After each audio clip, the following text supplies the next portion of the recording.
Good morning, afternoon or evening, and welcome back to Marginal Gains. Today's video is about trading, and contrary to what you may think, this extends way beyond the market. Now, trading is one of the things that can make a real difference to your performance. It allows faster development and it can allow a rebalancing of your economy, at a price that is. So, let's get into this and learn about Trading places.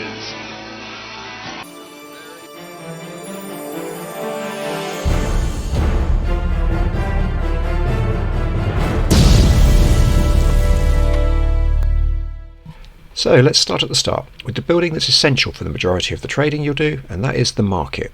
Now, all factions markets are identical in terms of cost at 300 wood, but they do have different build times and numbers of hit points.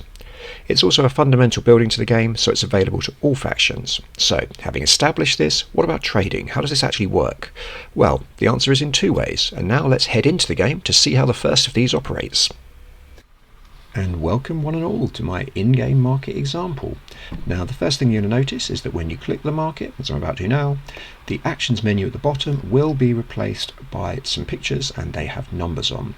Now, the top row is the resource that you're selling, and that could be food, wood, stone, or metal.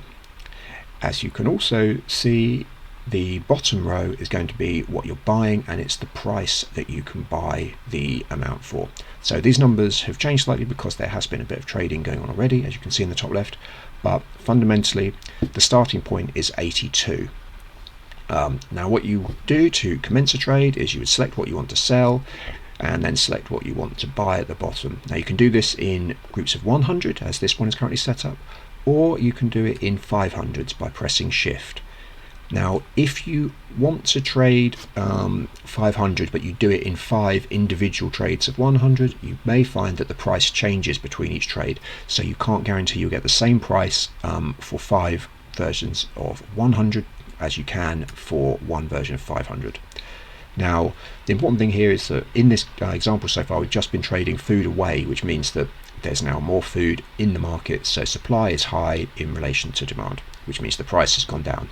So that means we're getting much less of the other resources currently if you want to sell food, but on the inverse of that, if you want to buy food, you're now finding that the price is much higher. So if you wanted to buy 100 food in exchange for wood, you could get 131. And that fundamentally is how the market system works. The other option that you have is trading between structures using traders, which are units like your other citizens in that they take up population space. Now, land traders cost 80 metal and 100 food, and sea traders cost 100 metal. Now, these will travel between two trading structures, which are either markets or docks, although obviously if you're talking about ships, they only go between docks.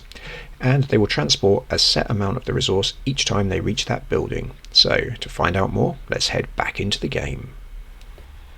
So welcome back to the in-game demo. Now what we're going to be looking at is how you get a trader to actually gain some resources by walking between two structures. So if we select our trader here, what you can do is set his starting point, and we'll use this market, although it could be a dock. We've just got a market in this instance, so right clicking on it will give us, that's now his origin point, and he's going to walk from there to another structure. So if he were to go to this dock, you can see that the gain would be 4. However, if he were to go to this dock, the gain would be 15. Now, that may think then, or you may think that that would be that you would want him to go towards the longer one. However, there's something to consider with this, or two things in fact. One is that he doesn't teleport, as you can see, he's walking, so the bigger distance will also take a longer time for him to actually deposit the resources. So he only deposits them once he's made a complete trip between both structures. And obviously the other thing about it is that a longer trip would also make him more prone to being attacked, and therefore losing his resources partway through. Now the other thing that you need to take into account is, I said earlier, the distance between the structures rather than the length of the journey, and that's because you can make the journey as long or as short as you want, or you can't actually make it any shorter than the computer does because it calculates the shortest distance. But you can set him to walk on a roundabout way. And now why would you want to do this? Because obviously we've already explained that he's walking between the two, so if you were to set a longer distance, you're not getting any more resources, but you are finding that he's going to take longer to get them. So basically this is to avoid enemies and reduce the risk that he'll be attacked. So you may want to set him, for instance, to go, let's start here, it's going to go there, then there, then, oh, where is it, there, then there, then there, then there, then there, then there.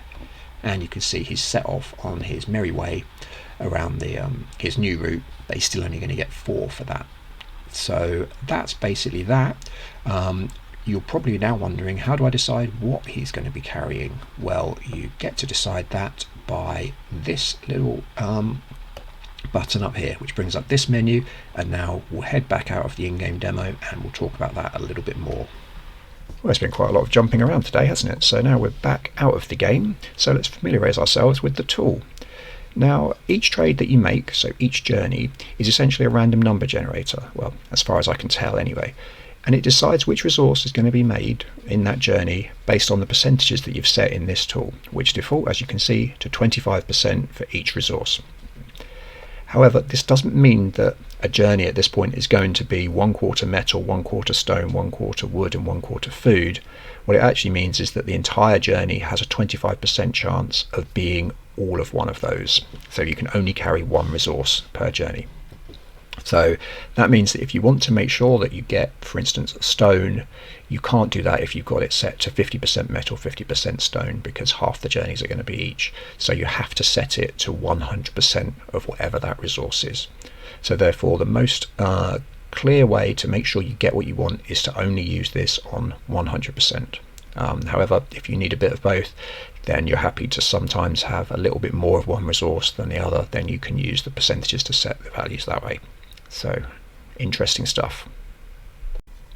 And so, to close out the video, let's have a look at some of the other things to consider that include faction bonuses, technologies, and right now, some hints that will all optimize your trading and make it as profitable as it can be.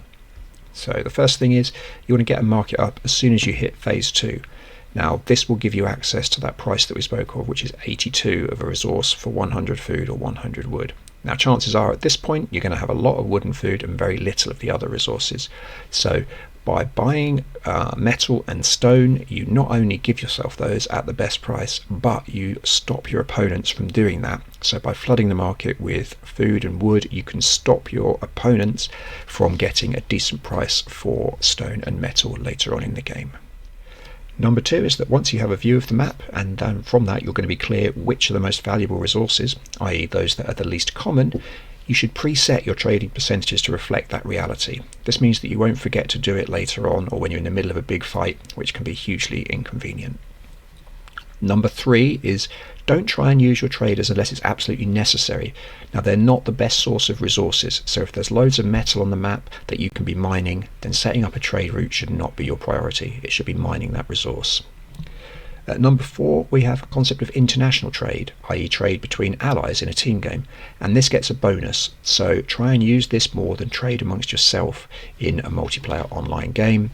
And finally, at number 5, related to the previous one, when you establish where each player is at the start of the game, you want to set your market far to the back as you can from the furthest teammate that you can. This means you can trade between that market and your teammate's market, and it will be the longest distance possible, which will give you the greatest volume of resources. And quickly, before bidding you adieu, I will now cover some upgrades, technologies, and also team bonuses that are worth hearing about.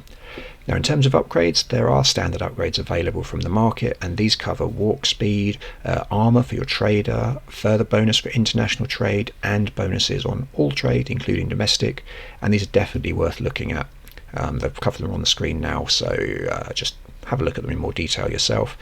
And in terms of team bonuses, there are a number of bonuses that are available for specific factions, so let's have a look at those.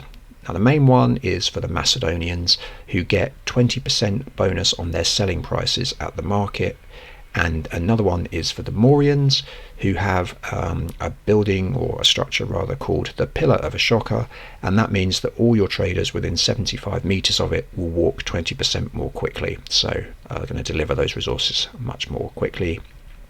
And finally, both the Carthaginians and the Persians have trading bonuses for team games with allied teammates, but these are actually covered in my team bonuses video, so I'm afraid if you want to know more about those, I'm going to send you over there. And that is 100% that. So as always, like, subscribe, do all those nice things to encourage me to make more videos. I hope you enjoyed this, and adios for now, and have a great week, and I'll see you very soon.